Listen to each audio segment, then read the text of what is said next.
Kevin Rudd's announcements this week, his carbon tax con and boat people fix, both cost billions of dollars.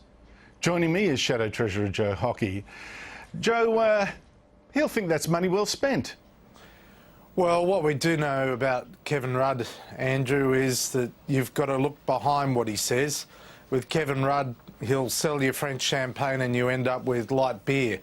And what we do know is that he'll charge the Australian taxpayer the full cost of all of his failures as well as all of his promises.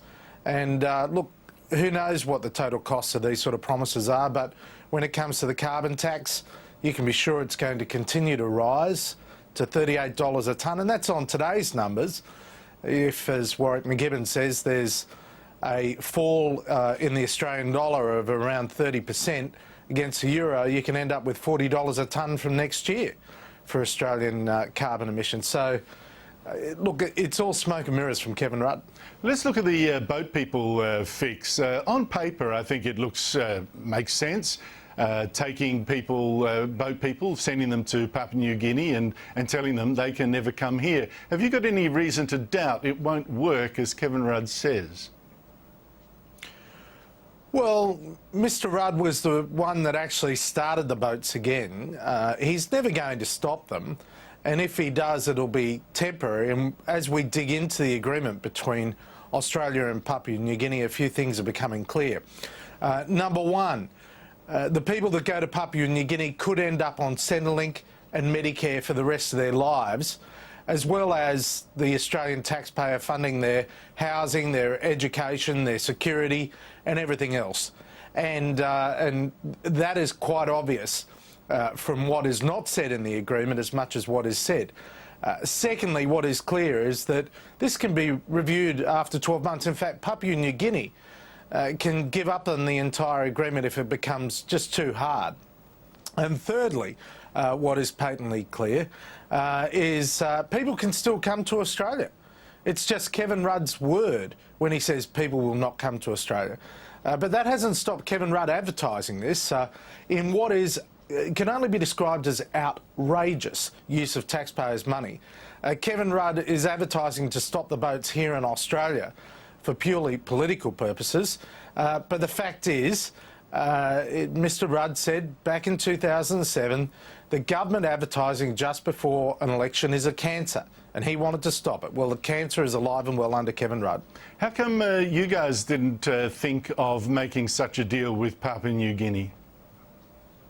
Well, we're in opposition. We can't do deals like that. It's totally inappropriate for an opposition party to do deals with foreign governments, and I understand that from the foreign government perspective. But the fact is, it's only the coalition that is going to stop the boats, and it was Kevin Rudd that started them. And now we have approaching 50,000 people have come by boat at a cost of up to $12 billion. And now we have a blank cheque for what is Kevin Rudd's latest solution that he claims is going to fix the problem that he started 5 years ago. Would you keep this deal? Well, we would certainly look at trying to make it work. It's only the coalition that can make these things work, Andrew. But you would keep it? Time and time again. Well, it'd be a starting point, but we've got to get to the bottom of it. I just can't believe that these things haven't been defined. The government's found a budget for its advertising of the deal, but it hasn't found a budget for the deal. So we're trying to get to the bottom of what it really means. And like everything else, like Kevin Rudd's claim on the carbon tax this week and his PNG claim, when you get to the details, that's when you discover that it's not what it seems. As I said, Kevin Rudd, he promises French champagne and he delivers light beer.